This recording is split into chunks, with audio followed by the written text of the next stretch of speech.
Have you ever been asked to give your vision for your community, and then you were afraid to walk out on the stage to say it? Have you ever shown up at a meeting and wondered, is that chair mine? Is that chair mine? Do I actually have a chair? Or worse, have you ever sat in the chair and not said something? Or maybe you've said something and no one's heard. Envisioning is about hearing the voices. This whole TEDx experience is all about you hearing the voices of envisioning. Today's lineup of speakers is just fabulous. You're going to hear some great things. I'd like to introduce to you today 4 voices of envisioning.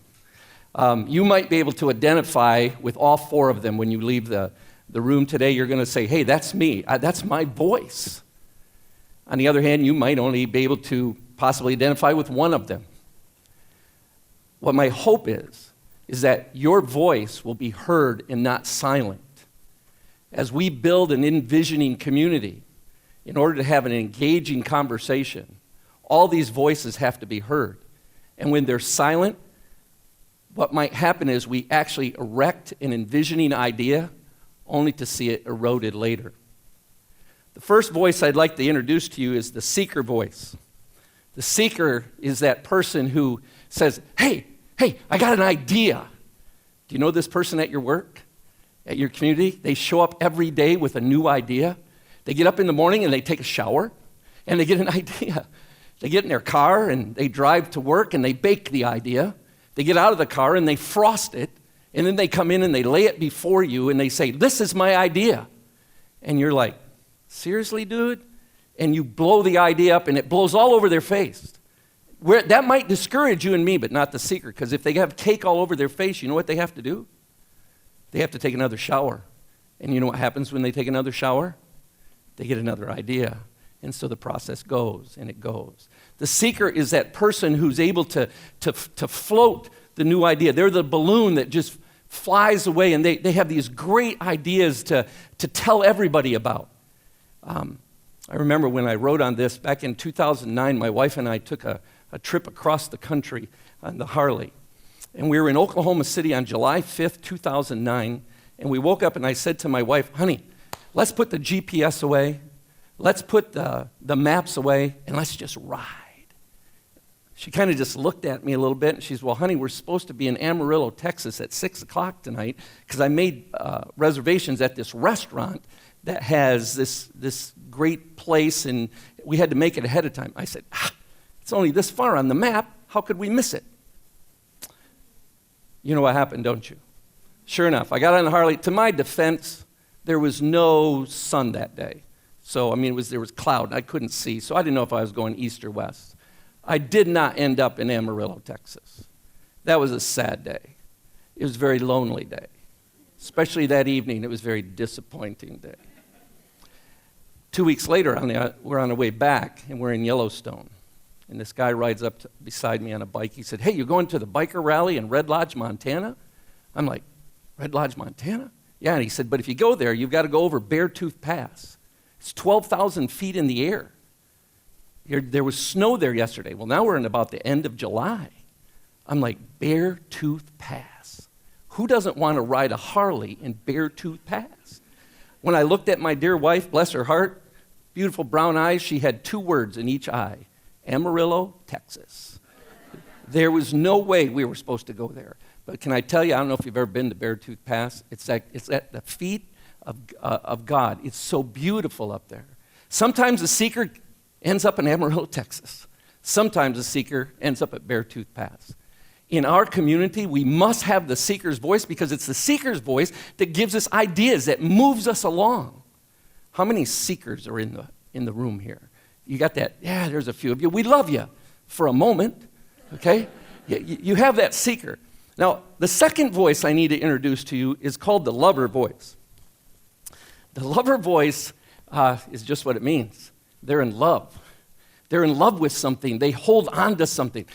The National Historical Society, lover organization. See, the lover is the weight that holds the balloon down. It keeps it from moving. and it keeps it stationary so that the seeker isn't just going all over the place. It gives it substance. Lovers are the people in the community that say, I like this. I want to hold on to this.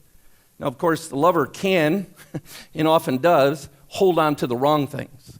And they keep holding on, and they keep holding on, and they keep holding on until they smother you. And so what happens in an organization or in an industry, the lover just continues to hold on to things. And sometimes they will attach themselves to methodology rather than mission. We often see this in education.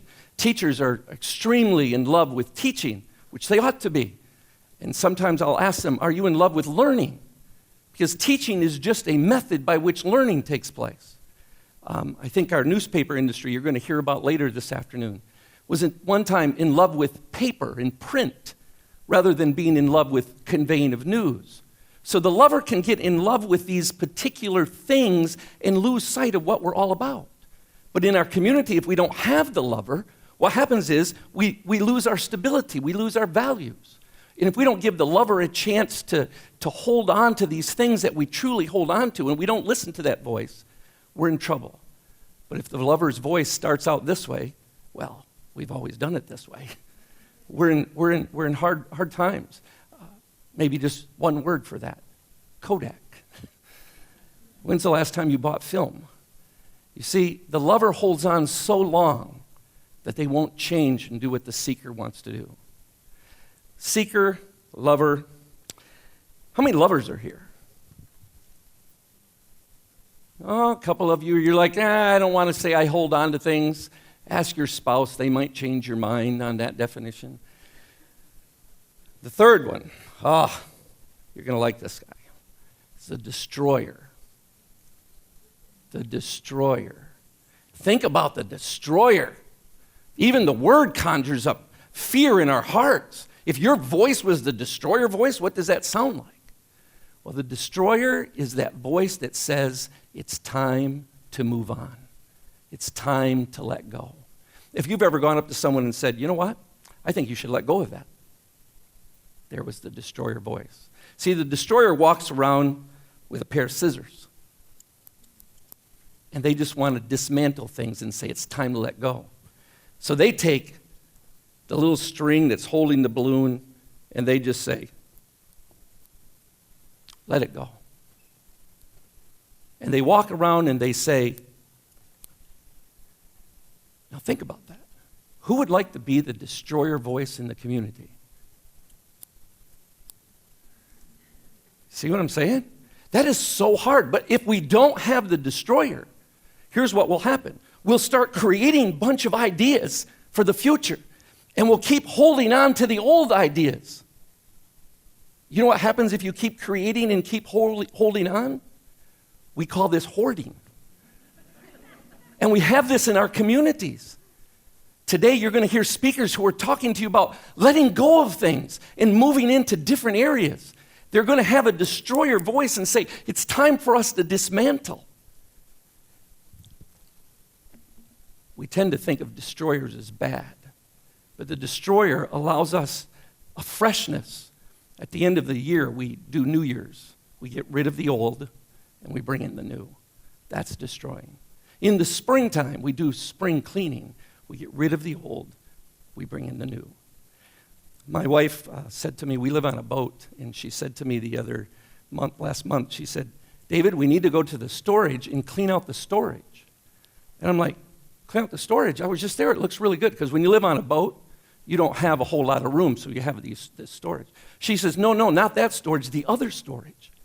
I said, what other storage? She said, the one we've had for 10 years with all your junk. I'm like, we've had it for 10 years? Oh, the stuff I found in that storage. And you know what she made me do? She sat in the destroyer's chair and she said, let it go. And I'm like, oh no, I don't want to let it go. Guess what? I needed to let it go. Stuff I hadn't seen. And that's what happens in our communities, in our business, in our industries. We've been designed so special. We have this voice that's saying, I have something new. I want to hold on to this piece of it. And we have this destroyer that says, let that go so that we can move on. Finally, the last voice The last voice is the creator voice. The creator. The creator is that voice that comes up with all the tangible things. The difference between the creator and the seeker has ideas, creator has instruments. Seeker has non-tangible, creator tangible. The creator is the one who takes everything and puts it all together for us. The creator often, mistakenly, thinks about only doing what the seeker sees. So the seeker comes in and says, I have an idea. And the creator goes, okay, I'll make this to reach that. And what happens is the creator often forgets about the values and the things that the lover's holding on to that we should cherish. And often forgets to teach people how to dismantle. Instead, they encourage the scissor approach rather than simply dismantling. You know you're a creator, by the way, if someone comes up to you all the time and says, hey, I got an idea. You know that the seeker's looking for you. Do you know why?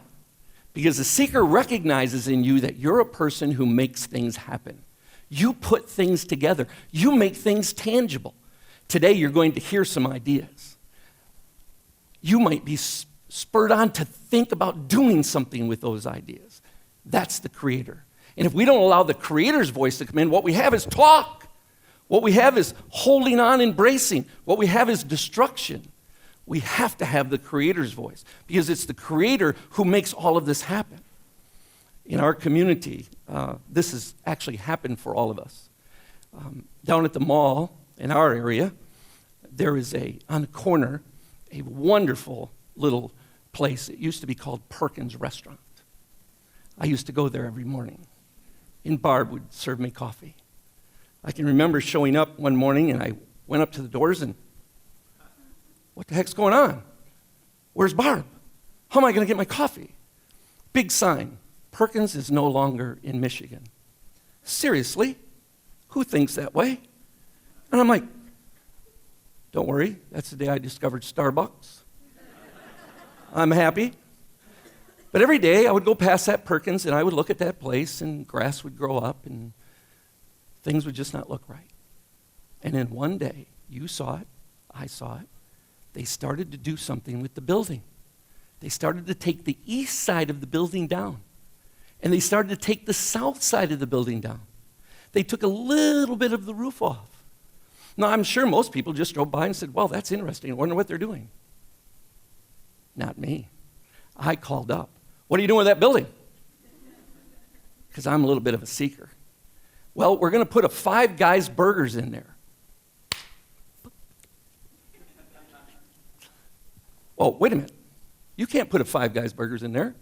I'm not a Five Guys Burgers guy. Not that I've ever been to them, but they're usually in a mall or a strip mall. They're never a standalone building. This is a standalone building. You can't do that. Now, for the average person, you probably wouldn't do anything. You know what I did? I called Five Guys Burger down south. And I said, hey, I'm David. I'm from Muskegon. I'd like to know what you're doing with this building. Click. Well, here's what I discovered. You know what it is. You know what happened. They took a part of that building, the part they needed to hold on to, and they destroyed parts of that building, the part they needed to dismantle. And they put a new front on it and a new roof on it, and they extended it, and guess what? They turned it into a strip mall because some creator saw the whole process. Do you see what happens when all four voices work together? Often these voices are sitting, instead of in a round circle, they're sitting in a car. And one of them is driving. And the one in the back seat's not allowed to talk. The one in the side seat thinks they're driving. And they're not allowed to do that. Because I'm driving. I'm the seeker. I've got the idea. I hope today you'll take one of these voices and you'll move forward with it. We all have a responsibility in our community to hear those voices. But we all also have the responsibility to speak up when it's our voices. I implore you, I urge you to leave here today to find your voice. Maybe you're the seeker. Maybe you're the lover holding on. Maybe you're the destroyer. Maybe you're the creator. But we need your voice. Thank you very much.